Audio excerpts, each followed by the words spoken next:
Hi, I'm Lisa Gutkin from New York City, and I have been a musician for as long as I can remember. I started out playing violin, classical violin as a child. At about age 13, discovered that I could play by ear um, and not just sheet music, which has really informed my entire life's passion. Is playing by ear. And when I was about 17, I discovered various traditional styles of music. So bluegrass and old time American music, and fell in love with Irish music and got very involved in what makes a style a style. So ornamentation, phrasing, um, very small detailed work goes into playing traditional style music. And in traditional music, there's also a great debate about what is keeping the tradition, what is honoring the tradition, and what is being true to yourself and your modern being in your world. So this is a debate that has fueled my work, sometimes in negative ways, sometimes in positive ways, trying to really honor the ancestors. And because I play styles that are not actually from my own ancestors, battling with that, what right do I have? And really coming to the conclusion that everybody has a right to experience and taste and dive into every culture, and that's on some way what might bring peace to earth. And so I think in lofty ways and in very practical ways. And so I have gone into so many different musical styles, and I'm not just telling you that to like do a resume, but just to sort of explain where what I try to bring to everything. So I've played Argentinian tango music and French troubadour music and Italian theater and tarantellas and Scottish music, and I will just say yes to anything, basically, which also creates another confusion because I don't know where I am half the time, just jotting around.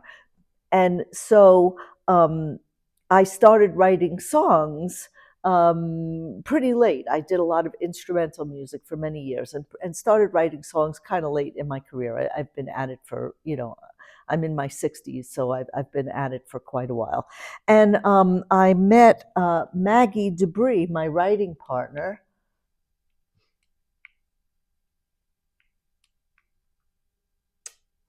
Am I pressing the wrong button? You could be. Sorry. It's okay. Just the middle button? Oh, no, it's like the Sorry. arrow Oh. button. There we go. This one right here. Technology is not my forte.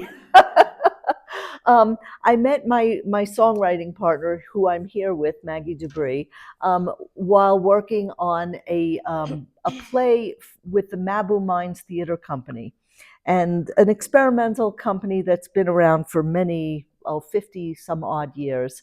And this was on a barge in the East River in New York, in Queens. And it was 5 poets wrote different, a poem for each borough. The play was called Song for New York, What Women Do While Men Sit Knitting.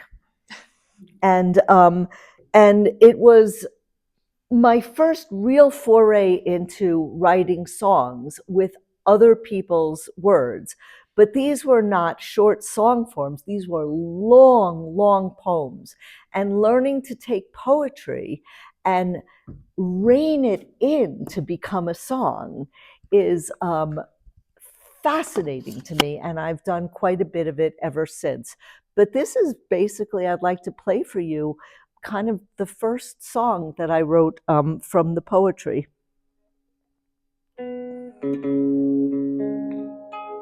Oh, by the way, this is an instrument that I had made for me. It's tuned like a violin or also like a tenor guitar, which I can't carry with me, but it's like I have a Martin tenor guitar, which is very beautiful. But this is my travel, and it's really got a lovely, and I don't know what it's called.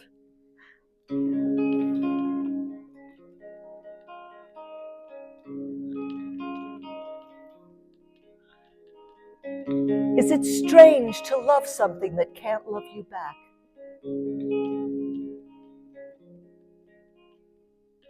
The wild plants are being threatened by the decline of the natural pollinators. Bees, insects, hummingbirds, wind. How can the wind go extinct? It can't.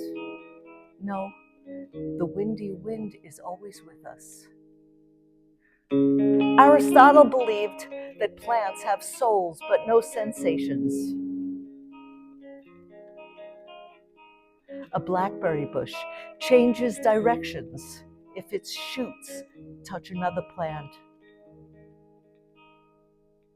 Not to avoid it, but to turn around and strangle it.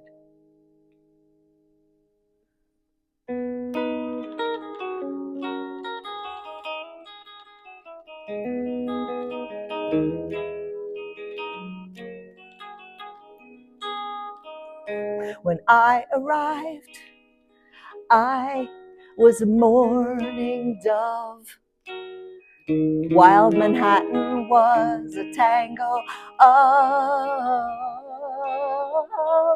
hackberry, elderberry, cherry, and leek, carried in the dry milkweed. Milkweed blowing like snow, blow, blow, was a glacier here long ago. Windy wind, who would know? Chestnuts fallen here long ago. Brown doves calling here long ago. A voice said, cry, cry, where shall I cry? Cry down by the riverside. A voice said, cry, cry, cry, where shall I cry? Cry down by the waters wild. Thank you.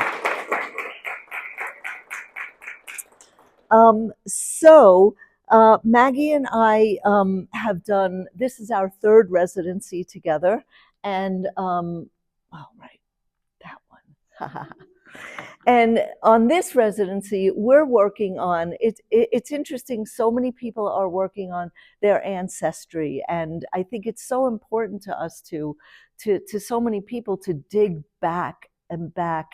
And in my music, I always like to, kind of think that if there's an essence of something in what you do, then it moves forward. So I've been working for years on a play about my grandmother. That's my grandmother and my great aunt Fan in a tent, um, in probably taken in the 1920s or early 30s, and that's me pretending that I'm my grandmother, and that's me on stage. And this play kind of studies what I feel like I have taken in my personality from my grandmother and great aunt. And Maggie is also very interested in her family history. And so we decided for this residency that we were going to do some research and really dig into our pasts and our relatives. And Maggie's story is fabulous. And mine, I've always known things about my grandparents, but really learning a lot more. I'm not ready to perform any of the pieces that we're working on now, but there is one from our last residency that I think is going to fit into my play, and so I'd like to play that one for you. Excerpts of it.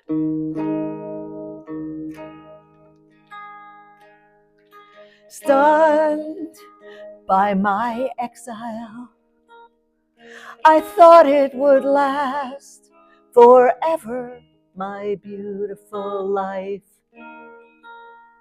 Long after I lost my memory, long after I fell into eternity, far from my dimly lighted land, the peculiar spice smell of my husband's hands.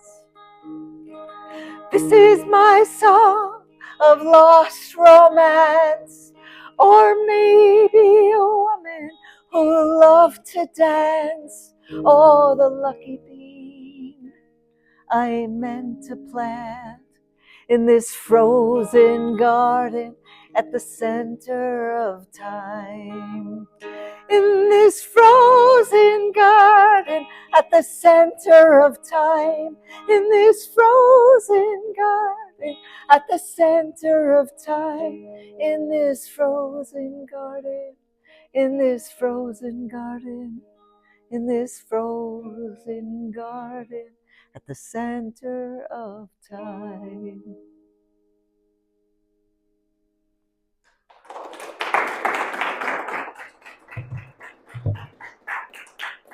So just to describe a little bit of the process of taking Maggie's and other poetry into song, and how to set a poem and get a rhythm that might fit for various verses, because poetry is not written to land necessarily exactly in the same place on each stanza.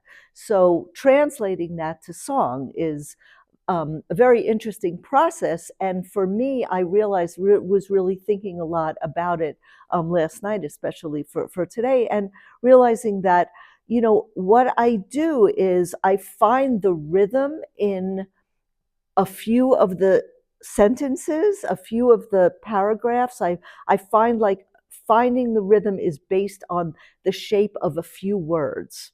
And then I figure out, for example, stunned by my exile, stunned by my exile. Well, that's like five, so, you know, one by exile, that's five, but I don't want to write in five. So stunned by my exile, stunned by my exile. Well, that dictated the rhythm, stunned by my exile. And if I brought out the word stunned, if I let myself find the words that like really affect me, then I can figure out the rhythm behind it. So that's how that song became in three. Then I did it more like in a waltz tempo because really of the word stunned. So that dictates a lot. So my main instrument has been the violin, and 2 for the 10 or 2 for the 12?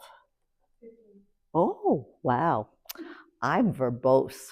Okay, so I will do a 2-minute thing to show you what I'm studying now with my band, the Klezmatics.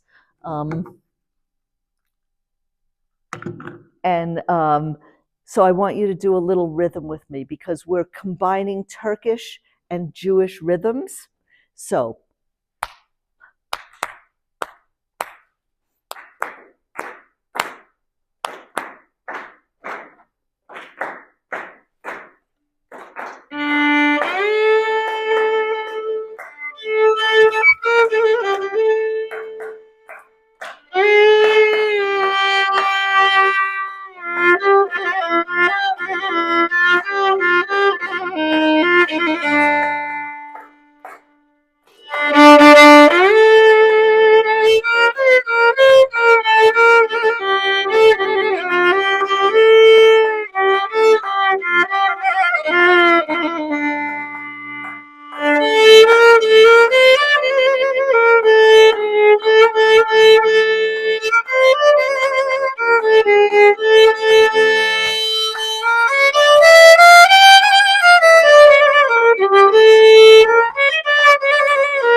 Thank you.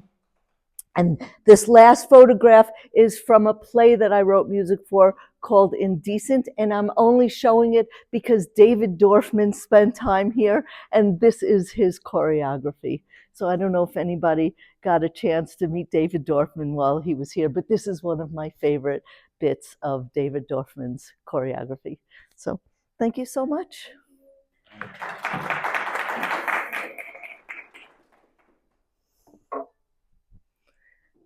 Questions? Yes. As a musician, if we had broken beat here, would you have tried to bring us back, or would you have adjusted to us? It depends if we were in a classroom setting or a performance in a big theater. No, I would have just gone with the flow. Yeah, but you did great.